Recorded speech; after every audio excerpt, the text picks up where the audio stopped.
such a gem and driver. I hope more shows, more people to watch. And natanong niya yung ibang tanong, what I'm most interested and so impressed by is the cooking with the acting, with the dialogue. Una, how did you do that? And how did you direct that? Because that really felt like a world on its own for her and also an expression for her. Kasi ako, mag-makeup lang sa stage habang ate hindi ka na kaya. Siya nagluluto siya, siniserve niya, nagpakulo siya ng tsokolate, nagbalot siya ng spaghetti. I mean, yeah, how did you do that? O diba? At saka, guys, working lababo. Congratulations. Bravo.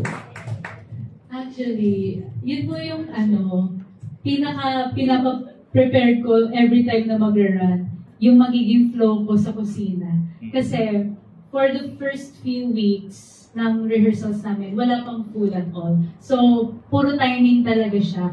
Ang ginagawa po ni Sir Dudes is nire-direct niya kami, ito, kunyari sa Christmas party po, ito, may spaghetti, may sikwate, may muffin, and by this point of the dialogue, of the scene, dapat ma-serve mo na siya, dapat maligpit mo na. Doon po ako, yun po yung template ko. And then, nung nagkaroon ng actual food, medyo naging difficult na for me para matimingan siya. So, of course, nung una, medyo lito-lito pa, kasi saan ko kukunin yung mga ingredients. Kasi sometimes, nung wala pa ingredients, kukunin ko naman siya out of thin air. Pupulutin ko na sa likod ko, gano'n. And nung nagka-ingredients na-realize, okay, kailangan ng, kailangan ng, parang, inangkin ko na yung kusina. Inangkin na namin, kaya yung mga mag-alternate. Kaya every time na mag-ayos ko yung production design team namin, nandito ako sa kusina, parang, pakilagay naman ko dyan, or gano'n.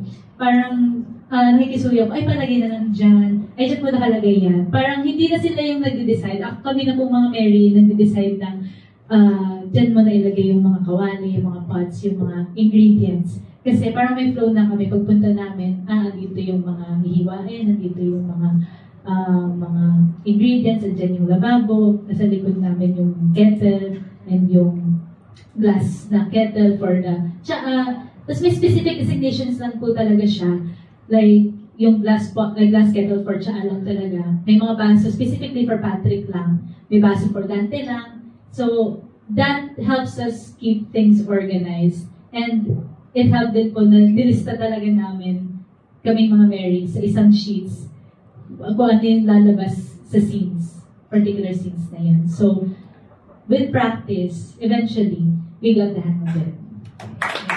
Thank you. Congratulations. Your guy will be proud. Can you turn our stories into our culture? Salamat.